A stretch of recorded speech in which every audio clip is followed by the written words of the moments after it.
Hello and welcome to happy cinema. Tiger Shroff నటించిన Baaghi 4 movie యొక్క review అయితే చూద్దాం. ఈ సినిమా కథ చూసుకుంటే నేవల్ ఆఫీసర్ రోనీ వచ్చేసి ఒక పెద్ద కార్ యాక్సిడెంట్ అయితే గురి అవుతాడు. ఆ కార్ యాక్సిడెంట్ లో తాను మరణం అంచు వరకు అయితే వెళ్ళి వస్తాడు.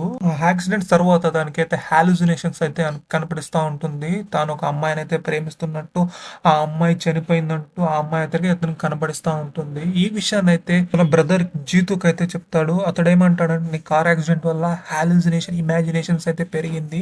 ఆ అమ్మాయి వచ్చేసి అబద్ధం, అలాంటివి ఏమీ లేదని చెప్తానే ఉంటాడు. ఇప్పుడు అసలు నిజంగానే ఆలిషా అనే ఒక అమ్మాయి అయితే ఉన్నిందా? ఆ అమ్మాయి చనిపోయిందా? అసలు ఆ అమ్మాయి కనబడకపోవడానికి కారణాలేంటి? అసలు రోనీకి ఏమైంది? అసలు నిజంగానే అతనికి ఒక వ్యాధి ఉందా, లేకుంటే అలా నటిస్తున్నాడు? దీన్ని తెలుసుకోవడమే ఓవరాల్ గా ఈ సినిమా మొత్తం కథ. ఈ సినిమా చూసుకుంటే మీరు pure and pure action psychological thriller genre కి అయితే చెందుతుంది. ఈ సినిమా పాజిటివ్స్ నేను మాట్లాడాలనుకుంటే టైగర్ ష్రాఫ్ మాత్రమే అనుకుంటా. ఎందుకంటే ఆయన క్యారెక్టర్ కానీ, ఆయన యాక్షన్ కానీ, ఆయన యాక్టింగ్ కానీ పర్ఫెక్ట్ గా ఉంటుంది. ఎందుకంటే ఆ ఒక రోల్ కి ఏం కావాలో దాన్ని బాగానే పర్ఫామ్ చేశాడు. ఆ ఒక లవ్ కానీ, ఆ ఒక గ్రీఫ్ కానీ, ఆ ఒక బాధ కానీ, కొన్ని కొన్ని ఏడుపు సీన్ లో కూడా బాగానే పర్ఫామ్ చేశాడు. అదే విధంగా ఈ సినిమాలో హీరోయిన్స్ గా ఉన్న వాళ్ళిద్దరు కూడా బాగానే వాళ్ళ రోల్ అయితే నీట్ గా చేశాడు. అదే విధంగా సంజయ్ దత్ రోల్ వచ్చేసి చాలా ఇంపార్టెంట్ రోల్. ఆయన క్యారెక్టర్ లో మంచి ట్విస్ట్ అయితే ఉన్నాయి. ఆయన కూడా బాగానే యాక్ట్ చేశాడు. నాకైతే ఉపేంద్ర క్యారెక్టర్ వచ్చేసి చాలా రిలీఫ్ అనిపించింది. ఎక్కడెక్కడ డల్ ఉన్నిందో ఆయన క్యారెక్టర్ తో మంచిగా అయితే ఫన్ అయితే జనరేట్ అయింది. ఆయన క్యారెక్టర్ కూడా బాగానే ఉన్నింది అనుకుంటా నేనైతే. అంతేకాక ఈ సినిమాలో మంచి మ్యూజిక్ అయితే ఉన్నింది. సాంగ్స్ అయితే బాగానే పిక్చరైజ్ చేశారు. సాంగ్ కూడా బాగానే ఎక్కింది నాకైతే కొన్ని కొన్ని సాంగ్స్.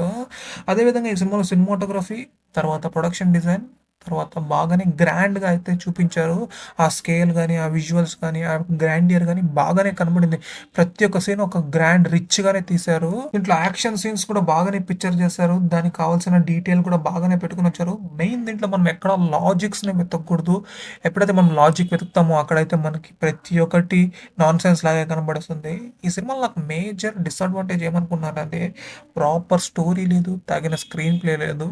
ఈ నడుమ సాజిద్ నడియావాలా రాస్తున్న ప్రతి స్టోరీని అవుట్డేటెడ్ గానే ఉంది. సేమ్ అదే రకంగానే ఈ స్టోరీ కూడా అవుట్డేటెడే. ఈ యొక్క దమ్మే లేదు స్టోరీలో. ఎందు గురించి తీశారో నాకైతే అర్థమే కాలేదు.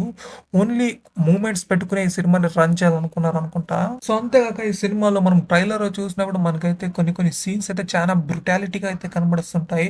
ఆ సీన్ వచ్చేసరికి మనకైతే సినిమాలో అయితే లేవు. దాన్ని వచ్చేసి మార్చేశారు. డైలాగ్స్ కూడా చాలా వరకు టోటల్ మార్చేశారు. అలాంటప్పుడు ఏ సర్టిఫికెట్ ఇచ్చి ఏం కారణం మేము అలాంటి సీన్ చూడకపోతే? నాకైతే చాలా డిసప్పాయింట్ అయింది. అదే విధంగా విఎఫ్ఎక్స్ కూడా ఈ సినిమాలో ప్రాపర్ గానే లేదు. ఒక టైగర్ సీన్ అయితే ఉంటుంది.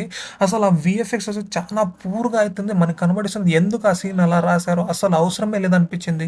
విఎఫ్ఎక్స్ వచ్చేసి చాలా బ్యాడ్ ఈ సినిమాలో. మూవీని ఎలా ప్రమోట్ చేశారంటే యానిమల్ కింద చెక్ బ్రూటాలిటీ ఉంటుందని చెప్పారు కానీ, బట్ సినిమా చూసిన తర్వాత ఒక యానిమల్ లాగానూ లేదు, మార్కో మూవీ లాగాను లేదు, మధ్యలో ఎక్కడ ఇరుక్కుపోయిందని నేనైతే అనుకుంటా.